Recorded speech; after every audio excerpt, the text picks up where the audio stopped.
I had perfected the art of living in the quiet spaces between things. My life was a collection of silences. The hush of my apartment after my roommate left for her classes, the muted tap of my keys as I worked from home, the held breath before sleep finally took me. After Chloe, noise felt like a violation. Laughter felt like a threat. Love in any of its loud, demanding, technicolor forms, felt like an impossibility I had no interest in entertaining. I had loved a woman with the force of a supernova, and when she collapsed, she had taken my entire galaxy with her, leaving me in a cold, silent void. This new life, this monastic existence in a two-bedroom apartment with a roommate I'd found on a university housing board, was my self-imposed penance and my only protection. My roommate, Clara, was part of the quiet. She was an art history student, a creature of libraries and dusty archives, and she moved through our shared space with a reverence for its tranquility. She was a watercolor painting in a world that had become harsh charcoal sketches for me. Her presence was a soft, unobtrusive hum, the scent of chamomile tea from her favorite mug, the faint smell of old paper and turpentine that clung to her clothes, the gentle scrape of her pencil across the thick paper of her sketchbook at the kitchen table. She was, I had decided in a moment of detached analysis, the perfect roommate for a woman nursing a shattered heart. She was straight, for one. Categorically, unambiguously straight, with her talk of a boy in her seminar with nice eyes and a frustratingly infrequent texting habit. This fact was a relief, a thick, soundproof wall between my world and hers. There could be no complications, no blurred lines, no possibility of the particular kind of devastation I was still crawling away from. She was safe. I was safe. The silence was safe. We existed in parallel orbits, polite and distant. We'd exchange pleasantries over the coffee maker in the morning, "I have a good day," as one of us left, a quiet good night, through closed bedroom doors. It was a perfectly functional, perfectly sterile arrangement, and I clung to it like a life raft. I wasn't looking for a friend. I certainly wasn't looking for another woman to occupy even the smallest corner of my thoughts. I was looking for an absence, and for the most part, Clara respected that. Then, one rainy Tuesday night, she shattered the silence. Not with a shout but with a question, whispered into the dim light of the living room. Rain lashed against the window panes, a rhythmic drumming that had, until that moment, been soothing. We were sharing a cheap bottle of red wine, a rare moment of communal stillness. I was on the armchair, pretending to read a book, while she was curled on the sofa, a heavy art history tome open on her lap. The book was filled with Renaissance paintings, mostly portraits of women, luminous skin, enigmatic smiles, secrets held in the delicate curve of a lip.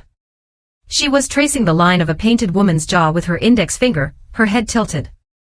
The lamplight caught the gold flecks in her hazel eyes, turning them the color of whiskey. She was quiet for so long I thought she'd fallen asleep. Then, without looking up from the page, her voice barely a murmur above the storm, she asked it. "Maya," she began, and the sound of my name in her soft, low voice was startling. "This is going to sound weird." I braced myself. Weird, for Clara, was usually asking if I thought her new canvas was too big for the wall, or if it was acceptable to eat leftover pizza for breakfast. "What?" she said, finally lifting her eyes from the book to meet mine, her expression one of genuine, academic curiosity. "Does a woman taste like?" The air left my lungs in a silent rush. The book in my hands felt suddenly heavy, its words dissolving into meaningless black marks. The room, which had been a safe, quiet harbor, was suddenly a minefield. Every defense I had so carefully constructed, the cynicism, the distance, the wall of her perceived straightness, crumbled to dust.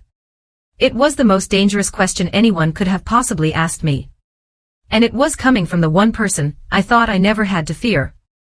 My mind, a traitorous archive of every touch and taste I'd ever known, flashed with memories of Chloe, the salt on her skin after a day at the beach, the cloying sweetness of the cheap lipstick she wore, the sharp tang of her tears. I tasted ash. "Depends on the woman," I said, my voice tight and brittle. I took a long, deliberate sip of my wine, hoping the sour tannins would wash the phantom tastes from my mouth. "And the time of day?" My answer was a deflection, a shield thrown up with practiced speed. It was meant to be a conversation ender, a cynical joke to shut down this terrifyingly intimate line of inquiry. I expected her to laugh awkwardly, to blush and change the subject back to the boy in her seminar. But Clara didn't laugh. She didn't look away.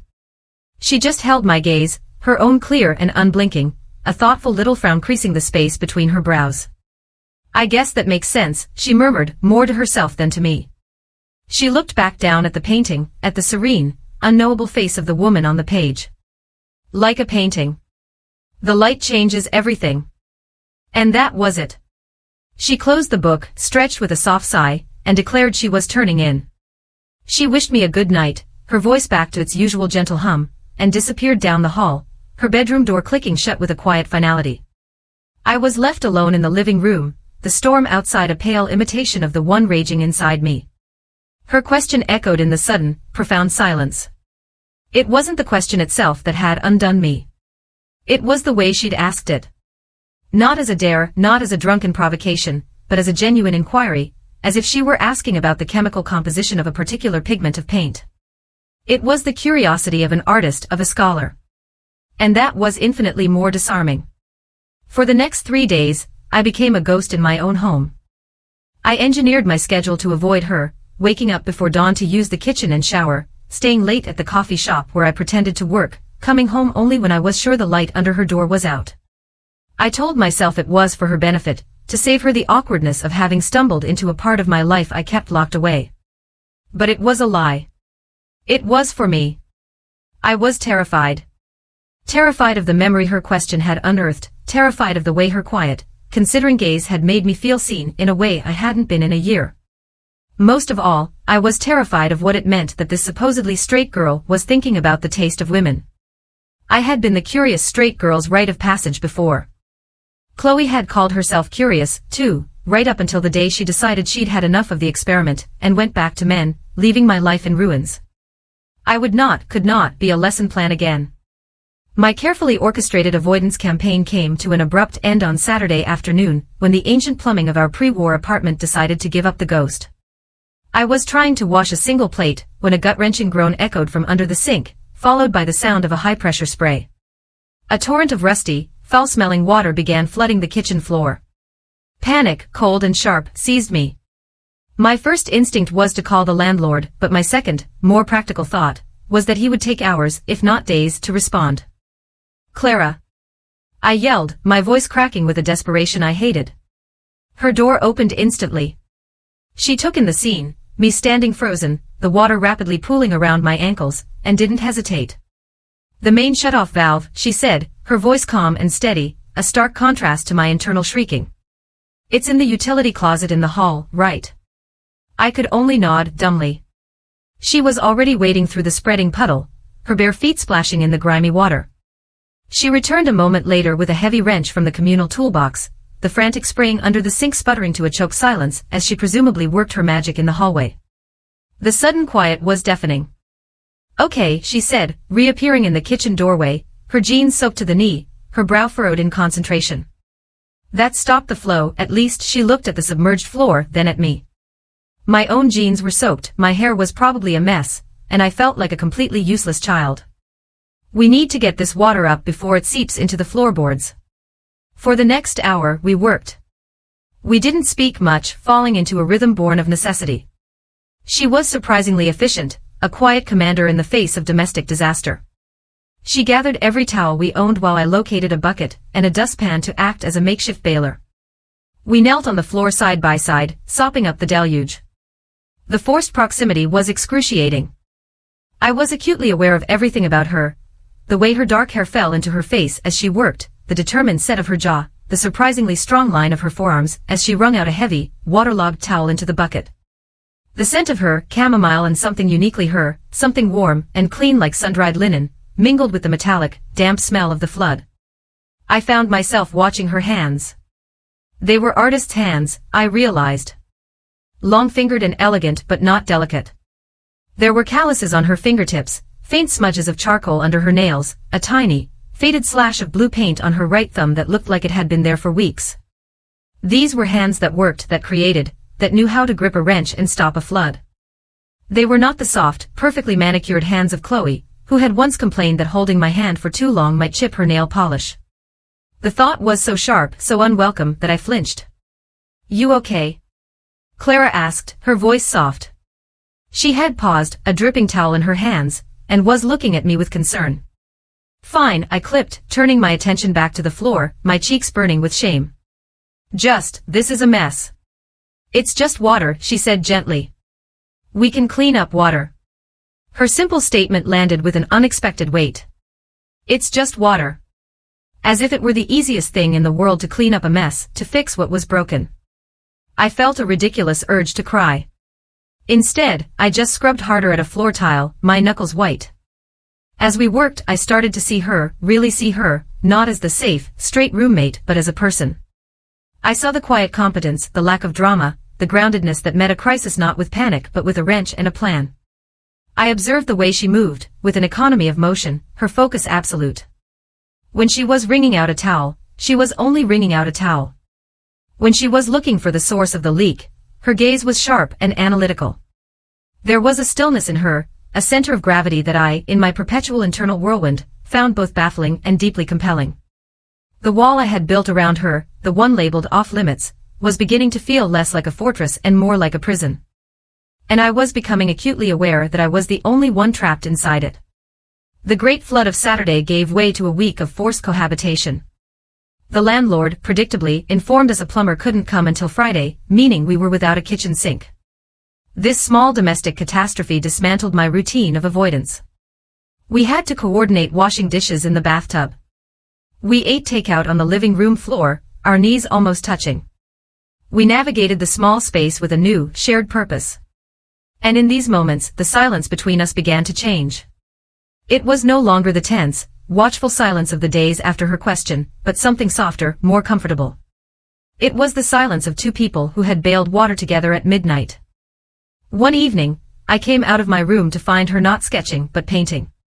She had a large canvas propped on a makeshift easel, and the air was thick with the sharp, earthy scent of oil paints and turpentine.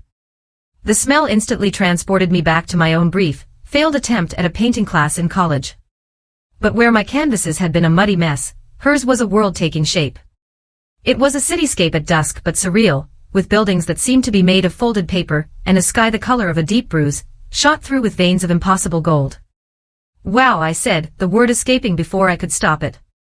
She startled, a brush loaded with purple paint held midair. A faint blush rose on her cheeks. Oh. I thought you were on a call.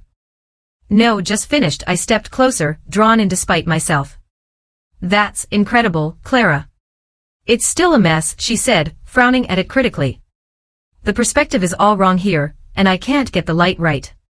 It's supposed to feel like that moment right after a storm, when the air is clean and everything glows, but it just looks muddy. I looked from the canvas to her face. Her frustration was palpable, but so was her passion. I don't know much about painting, I said truthfully, but it doesn't look muddy to me. It looks hopeful. Her eyes met mine, and she held my gaze for a long moment. The analytical curiosity was gone, replaced by something softer, something more open.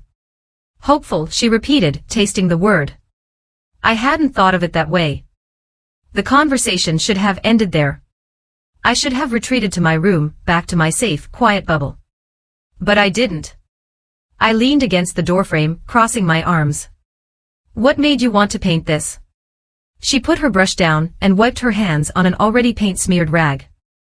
My grandmother used to live in a city like this. In a tall building with a little balcony. She always said the prettiest time of day was after a thunderstorm. She said it was like the world was getting a second chance. She looked at the canvas again, her expression wistful. She passed away a few years ago. Sometimes I try to paint things she would have liked. The simple, unadorned honesty of her story cracked something open in me. She wasn't just painting a city, she was painting a memory, a feeling, a person. It was an act of love. I'm sorry about your grandmother, I said, and I meant it. Thank you, she gave me a small, sad smile. It gets easier. But you just miss them. And there it was. An opening. A moment of shared, quiet understanding about loss. My loss was fresher, sharper, a wound still raw and weeping, but the ache was the same. Before I knew what I was doing, the words were tumbling out of me, quiet and rough. After my last relationship ended, I began, my voice barely a whisper. It felt like all the color had drained out of the world. Everything just went gray. Muted, I stared at her canvas, at the vibrant, impossible purple of her sky. It's been a year. I'm still waiting for the colors to come back. I hadn't meant to say it. I hadn't told anyone that. Not my mother, not my one remaining friend from my old life. I had pretended I was fine, that I was strong, that the breakup was mutual and clean. But here in the turpentine-scented air of our living room, with this quiet woman and her painting of a second chance, the truth had slipped out. I held my breath, waiting for the pity, for the awkward platitudes. Clara didn't offer either. She simply picked up a clean rag and began to carefully wipe down her brushes, her movements deliberate and calm. The silence stretched, but it wasn't uncomfortable. It was a space she was holding for me, letting my confession settle in the air without judgment. I don't think you have to wait for them to come back, she said finally, her voice low and even. She wasn't looking at me, but at her own paint-stained hands. I think sometimes you have to make the colors yourself. Even if you have to mix them in the dark. She looked up then, and her eyes were full of a deep, startling empathy. It wasn't pity. It was understanding. She had her own darkness, her own experience with loss, and she was recognizing it in me. In that moment, the last of my carefully constructed walls between us turned to sand and trickled away. She wasn't the straight roommate, she was Clara. And for the first time since I'd moved in, I didn't feel alone in our quiet apartment. That night marked a definitive shift. The space between us, once measured in miles of polite distance, had shrunk to inches of shared vulnerability. The next evening, when I found her sketching at the kitchen table, I didn't retreat. I made 2 cups of tea, chamomile for her, peppermint for me, and sat down across from her. She glanced up, a small, pleased smile touching her lips. Thanks. No problem, I watched as her pencil moved across the page, deft and sure. She was drawing a hand, a woman's hand, long-fingered and graceful, holding a single, intricate key. You're really talented. Practice, she said, not dismissively, but as a simple statement of fact. My high school art teacher used to say talent is just obsession in a Sunday dress. I laughed, a real, unforced laugh that surprised me with its sound. I like that. She was full of them, Clara said, a fond look in her eyes. She's the reason I went into art history. She taught me how to look at a piece of art and see the story inside it. Not just the technique but the human part. The love or the grief or the rage that drove the artist to make it. I thought about her painting of the city at dusk. The story of her grandmother. You see the stories in everything, don't you? She paused her drawing, tapping the pencil against her chin. I try to. It makes the world less random. My dad's a physicist. He sees the world as a series of elegant equations. I see it as a series of overlapping stories. I guess we're both just looking for the pattern. She shared a story about her father trying to explain quantum mechanics to her with refrigerator magnets. I found myself sharing a story about my own family, about my quiet, bookish mother who taught me to love words and my boisterous father who taught me how to change a tire. We talked for hours. I learned that Clara had grown up in a small town in Ohio, that she had a younger brother who was a terrible musician but a brilliant baker, and that she had a secret, profound fear of birds. Birds? I asked, grinning. All birds. Pigeons especially, she said with a mock shudder that was only half joking. They're rats with wings. Their eyes are too close together. They know things. I laughed so hard I had to wipe a tear from my eye. It felt good. It felt light. In turn, she coaxed my own stories out of me. I told her about growing up in the city, about wanting to be a journalist before realizing I preferred the quiet solitude of editing. I even told her, haltingly at first, about my first girlfriend in college, a sweet, gentle poetry major who had broken my heart softly, like a teacup cracking, not shattering. It was different from what had happened with Chloe. It was a story with color, with tenderness. It sounds like you loved her, Clara said, her voice gentle. I did, I admitted. It was easy. Being with her felt like coming home. Coming home, Clara repeated, her voice thoughtful. She was looking at me with that same intense, focused gaze she'd had when she was studying the painting, as if she were trying to see the story inside me. The air grew thick and still. The light from the kitchen fixture cast a warm glow around her, making her hair look like a dark halo. I was suddenly, intensely aware of the freckles scattered across her nose, the slight parting of her lips, the way the pulse beat a steady, quiet rhythm in the hollow of her throat. My breath caught. It was a physical sensation, a jolt that went through me like a low-voltage current. It wasn't just that I was comfortable with her anymore. It wasn't just that I felt safe. It was more. It was a pull, a magnetic hum in the space between us. It was the sudden, dizzying recognition of desire, sharp and undeniable. My mind, which I had so carefully policed, was now flooded with her. The scent of her tea, the sound of her pencil on paper, the imagined feel of her skin under my fingertips. The silence that had once been my shield now felt charged, electric, filled with everything I wasn't saying. My carefully ordered, colorless world was suddenly saturated with her. And the hope I'd seen in her painting was beginning to feel terrifyingly like my own. The next 2 days were a special kind of torture. The recognition of my attraction to Clara didn't dissipate, it intensified, turning every mundane interaction into a moment of high-stakes tension. Passing her in the hallway felt like navigating a narrow cliff edge. Our fingers brushing as I handed her the salt shaker sent a spark up my arm that I felt for an hour. I started waking up from dreams I couldn't fully remember, dreams that left me with the lingering scent of chamomile, and a deep, hollow ache in my chest. My internal monologue became a relentless, looping reel of her, Clara laughing at a joke I made, Clara frowning in concentration at her textbook, Clara's hair falling across her cheek as she bent over a drawing. I was obsessed. And I was terrified. This wasn't like the slow, easy beginning with my first girlfriend. This felt dangerous. This felt like standing at the edge of the same cliff I'd been thrown from before. Clara was still, as far as I knew, the girl who liked the boy in her seminar. My mind screamed at me that I was a fool, that I was projecting, that I was setting myself up for the exact same heartbreak. "She's just curious," a voice that sounded suspiciously like Chloe's whispered in my head. "You're just a phase, an experiment." I tried to pull back. I tried to reinstate the old distance, answering her questions with one-word replies, keeping my headphones on even when I wasn't listening to music. I needed to protect myself. I needed to protect her, too, from a complication she hadn't asked for. But my coldness felt brittle and false, and it didn't seem to deter her. If anything, she seemed to respond with more gentleness, leaving a new herbal tea she thought I might like on the counter, or asking about the book I was editing with genuine interest. She was chipping away at my defenses with quiet, relentless kindness. The breaking point came on a Thursday night.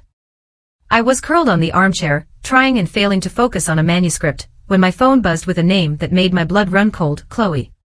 I hadn't heard from her in 6 months. I should have ignored it.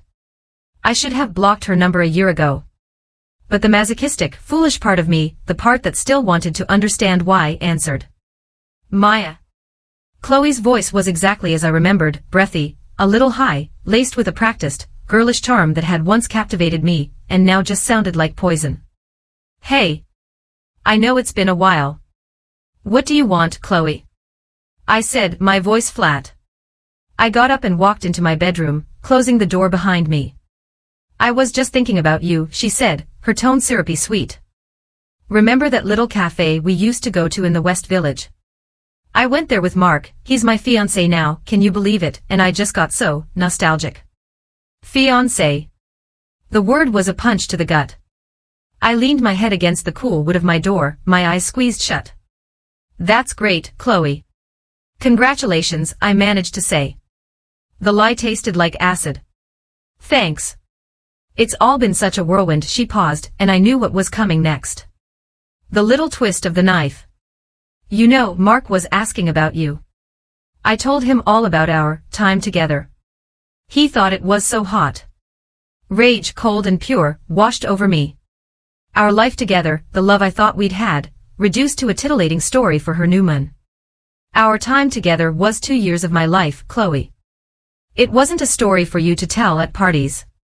"Oh, don't be so dramatic, Maya," she sighed, the charm evaporating, replaced by the familiar, cutting impatience. "It was what it was.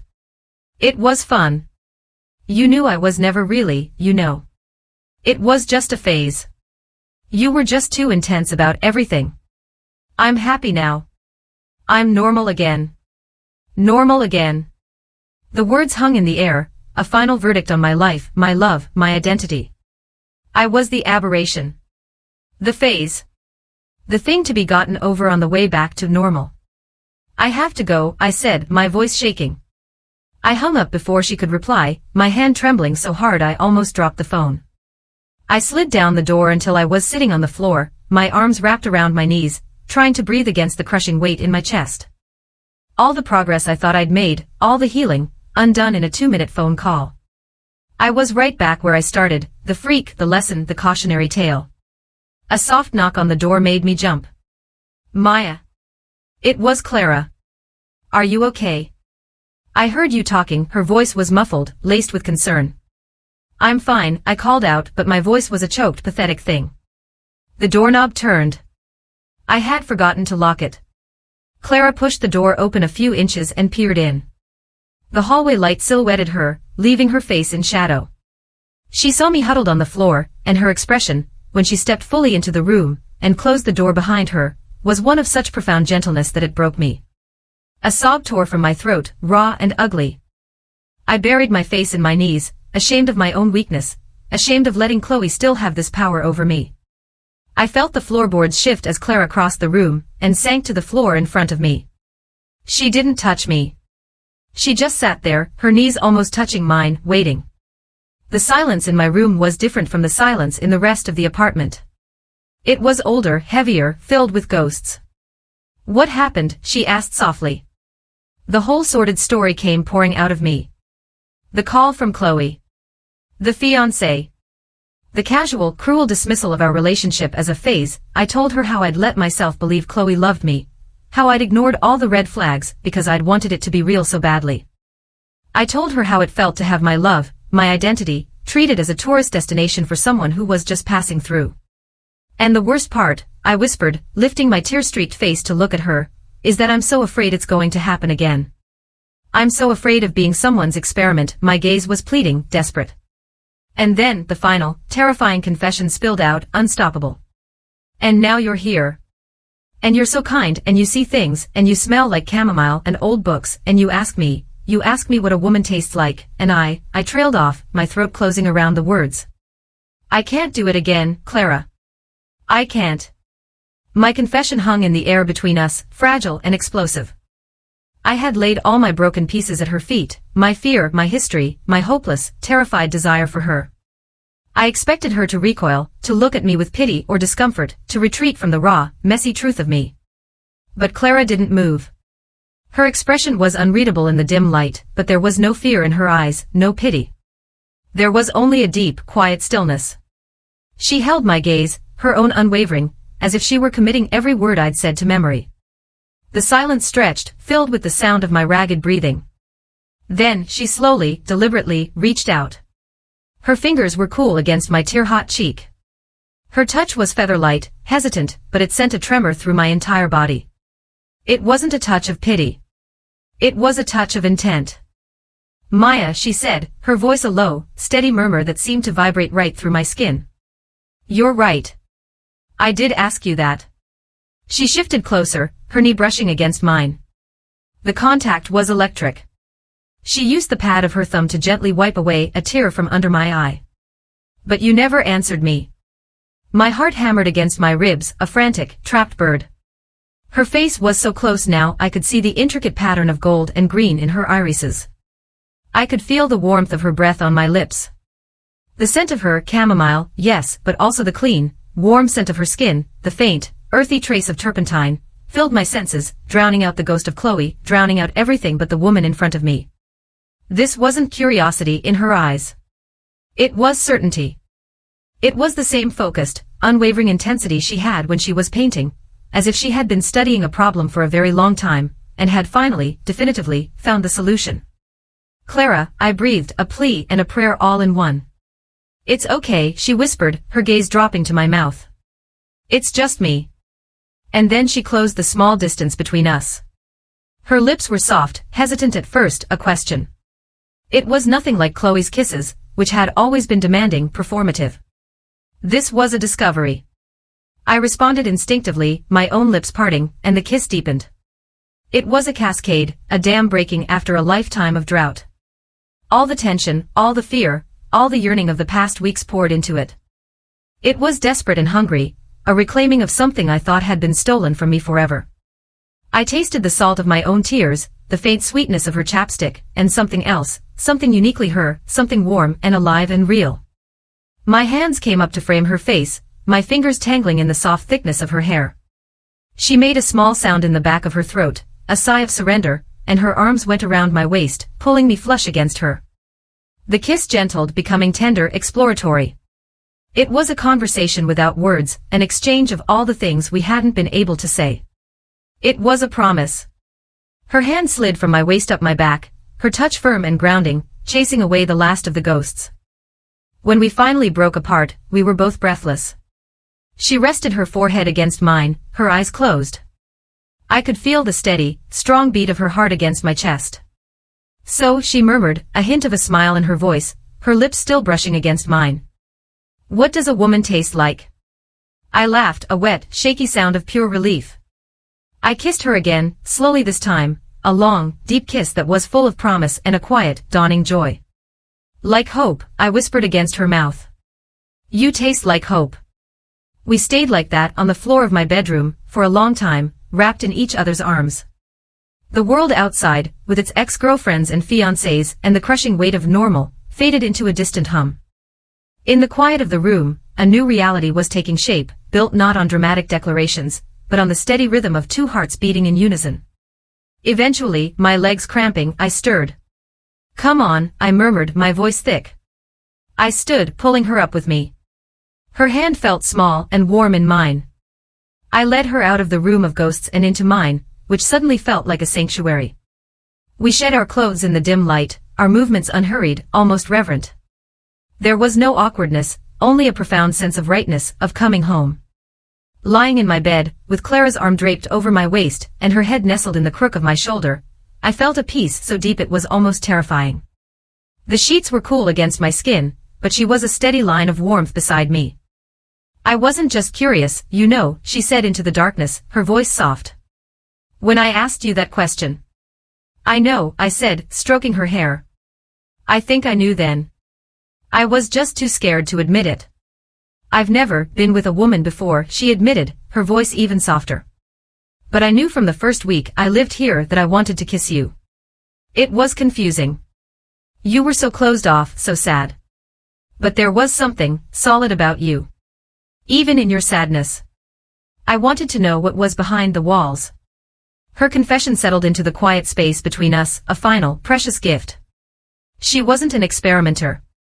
She was a cartographer patiently mapping the landscape of her own heart, and it had, improbably, impossibly, led her to me. The boy from your seminar? I asked, a hint of teasing in my voice. I felt her smile against my skin. His eyes were nice, she conceded. But they weren't your eyes. We didn't talk much more after that. There was no need. We simply held each other, listening to the sound of the rain, which had returned as a gentle, soothing patter against the window. It wasn't a storm anymore. It was just rain. For the first time in over a year, I fell asleep without a fight, anchored by the weight of the woman sleeping soundly beside me. The next morning, I woke to the feeling of sunlight on my face. The rain had passed. The light streaming through my window was clear and bright, illuminating the dust motes dancing in the air. For a moment, I felt a familiar pang of disorientation, the automatic bracing for another empty day. Then, I felt the warmth beside me, saw the dark spill of Clara's hair on the pillow next to mine. The memories of the night before rushed back, not with anxiety or regret, but with a quiet, steady certainty. She was still asleep, her face relaxed and peaceful, her lips slightly parted. I watched her for a long time, the simple, miraculous rise and fall of her chest. The fear was still there, a faint, familiar hum in the back of my mind, the ghost of a ghost. But it was no longer a roar. It was a whisper. And the feeling blooming in my chest, warm, expansive, bright, was louder. It was hope. I slipped out of bed and went to the kitchen. The plumber wasn't coming until this afternoon, but the morning felt full of possibility. I found the new tea Clara had left for me, a blend of hibiscus and rose hips, and put the kettle on. As the water heated, I stood by the window, looking out at the clean-washed city. The world didn't look gray. The brick of the building across the street was a deep, rich terracotta. The sky was a pale, startling blue. The colors were coming back. Or maybe, I thought, as I heard the soft sound of Clara's footsteps padding into the kitchen behind me, I was finally mixing them myself. She wrapped her arms around my waist from behind, resting her chin on my shoulder, and together we watched the morning begin. Have you ever had to choose between the safety of being alone and the terrifying, beautiful risk of letting someone new in? Let me know your story in the comments below, and if you enjoyed this, please don't forget to like and subscribe for more.